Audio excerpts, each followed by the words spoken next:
విశాఖ పరిసరాల్లో ఇటీవల చూసుకుంటే కాలుష్యం పెరిగింది అన్నది ప్రజల్లో కొంత ఆందోళన. ఈ దశలో ఈరోజు చూసుకుంటే కాలుష్య నియంత్రణ మండలి చైర్మన్ అలాగే సభ్యులు అలాగే విశాఖ ఎంపీతో ఒక సమీక్షా సమావేశం జరిగింది.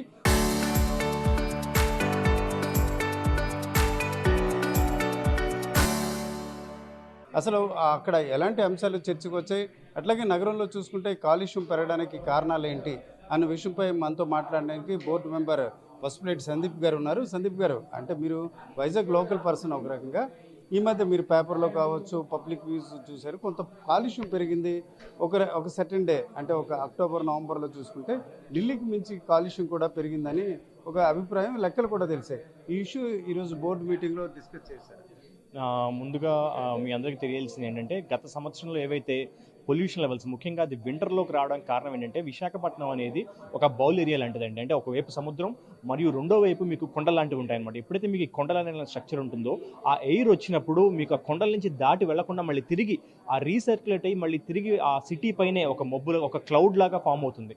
సో దీనివల్ల ఏమవుతుందంటే, ఏవైతే పొల్యూషన్ కానీ, వెహికల్ పొల్యూషన్ కానీ, ఇండస్ట్రీ నుంచి వచ్చే పొల్యూషన్ లెవెల్స్ కానీ, ఇవన్నీ కూడా మనకి పైకి పాస్ ఓవర్ అవ్వకుండా కేవలం మళ్ళీ రీసర్క్యులేట్ సిటీలోనే అవుతుందండి. అది కూడా కాకుండా మీకు మొన్న జరిగిన వింటర్ సీజన్లో మీకు చాలా చోట్ల మీకు ఎలాంటివి అంటే చలిమంటలు వేసుకోవడాలు, అది కాకుండా మీకు ఎక్కువ శాతం మీకు చలిమంటల నుంచి వచ్చే అనాథరైజ్డ్గా ఉండే కొన్ని వ్యవస్థల నుంచి వచ్చిన మనకి ఈ చెత్తని కాల్చేయడాలు, ఇలాంటి వాటి వల్ల ఏమవుతుందంటే ఒక 2 రోజులు సడన్గా మీకు ఎయిర్ పొల్యూషన్ లెవెల్స్ అనేవి స్పైక్ అయినాయి. సో ఈ సంవత్సరం అలాంటి తప్పు జరగకుండా, ఎందుకంటే మీకు స్పైక్ అయినప్పటికీ కూడా గత సంవత్సరం తీసుకుంటే ఒక వారం లోపే పీసీబీ చాలా స్ట్రిక్ట్ యాక్షన్స్ తీసుకుని వాటిని మళ్ళీ మీకు మోడరేట్ స్థాయిలోకి తీసుకొచ్చింది. సో ఈసారి మా పీసీబీ టార్గెట్ అంటే under the leadership of honourable deputy CM Shri Pavan Kalyan గారు, మా మెయిన్ టార్గెట్ ఏంటంటే ఈసారి వింటర్ సమయంలో విశాఖపట్నంలో ఎటువంటి ఎయిర్ స్పైక్ అంటే మీకు ఎయిర్ క్వాలిటీలో ఉన్న మార్పులు రాకూడదు.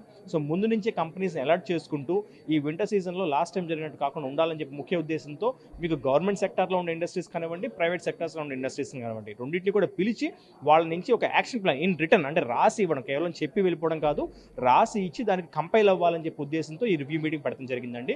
ఇక మీదట రాబోయే రోజుల్లో ప్రతి 3 నెలలకు ఒకసారి ఇలాంటి రివ్యూ మీటింగ్ జరుగుతుంది. అది కూడా కాకుండా మీకు ఏవైతే కంపెనీస్ పొల్యూషన్ కాజింగ్ కంపెనీస్ ఉన్నాయో వాళ్ళకు ఉన్న సమస్యలు తెలుసుకుని, ఒకవేళ పీసీబీ నుంచి ఏదైనా సరే కొన్ని రిలాక్సేషన్స్ కావాలి వాళ్ళకంటే కనుక వాటికి ఇచ్చే విధంగా, ఇండస్ట్రీస్ సస్టైన్ అయ్యే విధంగా, అదేవిధంగా విశాఖపట్నంలో ప్రజలకు కూడా మంచి పీల్చే గాలి, తాగే నీరు ఇచ్చే విధంగా ఏపీ పీసీబీ పనిచేయబోతుందండి. ఓకే సందీప్ గారు, ఇంకో ఇష్యూ మీ దృష్టికి వచ్చిందో లేదో, ఇటీవల కాలంలో పోర్ట్ పొల్యూషన్, అంటే ఎప్పుడూ పోర్ట్ పొల్యూషన్ ఉంటుంది.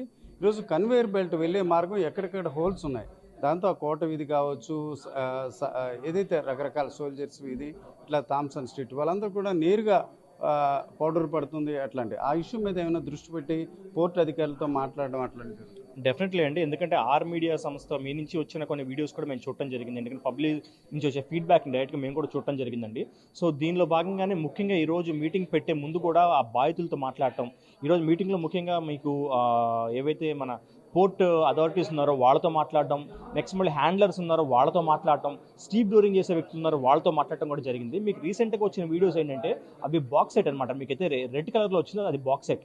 సో ఒక కన్సైన్మెంట్ బాక్స్ సెట్ వచ్చినప్పుడు ప్రైవేట్ సంస్థలు హ్యాండిల్ చేసినప్పుడు వాళ్ళ నుంచి సరిగ్గా కవర్ చేయకపోవడంతో ఆ డస్ట్ పైకి లెగిసి అది చెట్ల మీద వీటి మీద డిపాజిట్ అయ్యి వర్షం పడినప్పుడు ఆ రెడ్ కలర్ బాక్స్ సెట్లో కలిపి వర్షం నీరు ఎర్రగా పడటం వల్ల ప్రజలు భయాందోళనకు గురయ్యారు.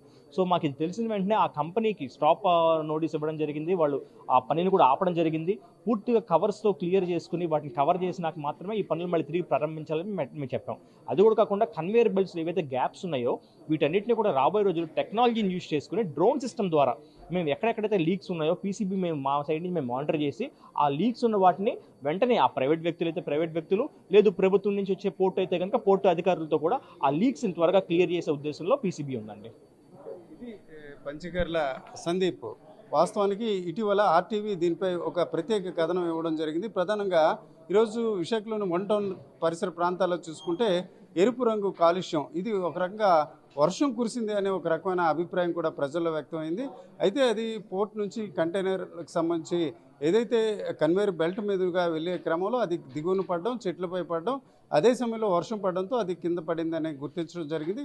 ఇదంతా కూడా ఈరోజు సమీక్షా సమావేశంలో డిస్కస్ చేయడమే కాకుండా సంబంధిత ఎవరైతే ప్రైవేట్ యాజమాన్యం ఉందో వారికి నోటీస్ ఇచ్చి మునుముందు అలాంటి అంశాలు జరగకుండా చర్యలు చేపడుతున్నట్టు ఈరోజు ఆర్టీవీతో సందీప్ చెప్పడం జరిగింది. కెమెరా పర్సన్ తిరుపతితో రామచంద్రరావు, ఆర్టీవీ, విశాఖపట్నం.